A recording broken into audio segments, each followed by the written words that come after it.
Hello and welcome to Frontline Focus, powered by Itele Media, a show where we discuss issues of the world in general, Africa in particular, and Nigeria in focus. I am your host, Austin Ochu Jr.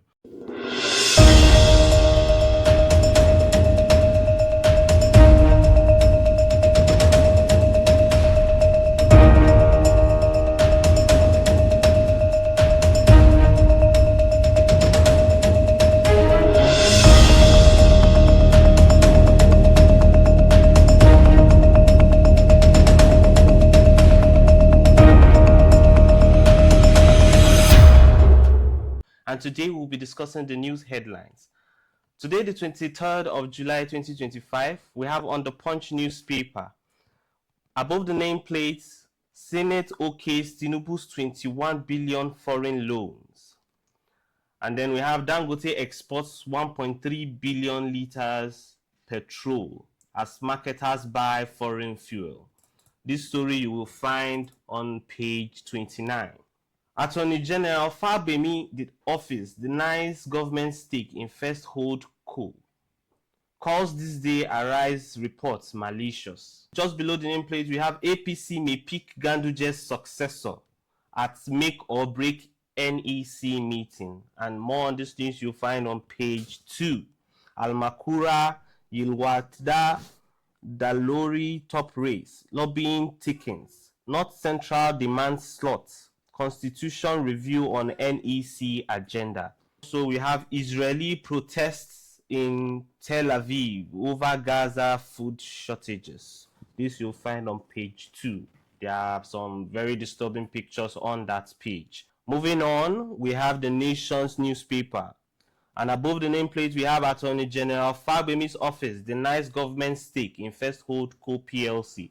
Calls this day arise reports malicious. They've been going front and back on this issue, and to get more on this, you'll get page continued on page 2. Underneath the nameplate, we have Natasha supporters create a scene at National Assembly entrance. So apparently Natasha and her supporters went to the National Assembly yesterday and were denied entrance. To get more on this news, you'll find it on page 3. President to inaugurate cancer centers in Kestina, Benin, Nsukka. More on this news you'll find on page 2 as well. Adeleke, Oyinola, Osun PDP leaders back Tinubu's re-election. We know as at yesterday, Adeleke said he was not going to the camp to the APC, but him and his colleagues have decided that they would support Tinubu for the 2027 general elections. Also, we have Okpebolo revives Edo line with 100 buses.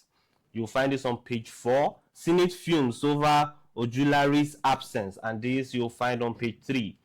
And the major headline on the Nation's newspaper, we have APC, PDP kickstart 2027 plans with key NEC meetings. Ganduje's replacement standing committee top ruling party's agenda.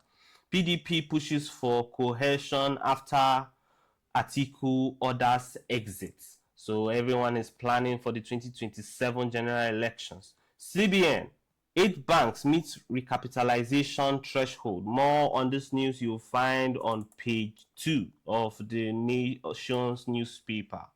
On the Vanguard this morning, above the nameplate, we have Attorney General Fabemi's office denies government stake in First Hold Co. PLC. Calls this day arise reports malicious.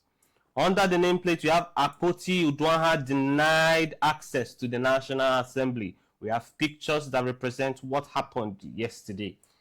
Resumption bid. This is the major headline. Drama at Senate as Natasha security agents clash.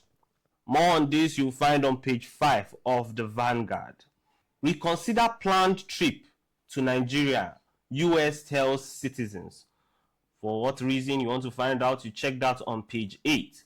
Senate approves 2025-2026 external borrowing plan of $21.5 billion. Now, if you want to know why they are planning another borrowing spree, you check this on page 8. Missing X. Nigeria dethrones South Africa. This is about the match between Nigeria and South Africa and the Women's African Cup of Nations yesterday. And then you'll find more on this news on 32 Sports of the Vanguard. Underneath the paper, we have the columnists.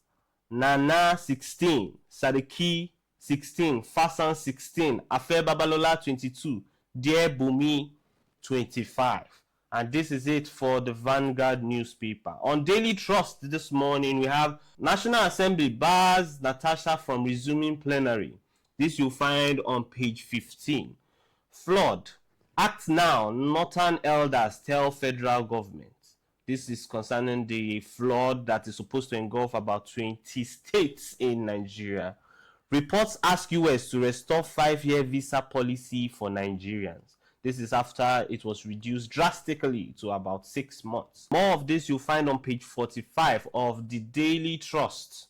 How Ajibade Alozie fired Nigeria into WAFCON finals. And then more on this you'll find continued on page 3 and page 4 of the Daily Trust. Our businesses cannot survive on double-digit interest rates. Entrepreneurs. I guess they are saying this to the federal government. More of this you'll find on page 5. 8 months after, missing child reunites with mother. A fine story there on page 24 of the Daily Trust newspaper. Lawmakers indict 31 MDAs, ask EFCC to recover 103 billion, $950,000. This more you will find on page 4. Why Tinubu is yet to appoint ambassadors. You want to know more on this story, you find it on page 45 of the Daily Trust newspaper. This has been Frontline Focus with Austin Ochu, newspaper headlines. We'll be bringing this to you on a daily. Make sure you like, you share, you subscribe so that you don't miss any more of this. And if there are other papers that you want us to discuss on the show, please leave it in the comment section and let us know what you think about the show. Thank you so much. See you next time. Bye-bye.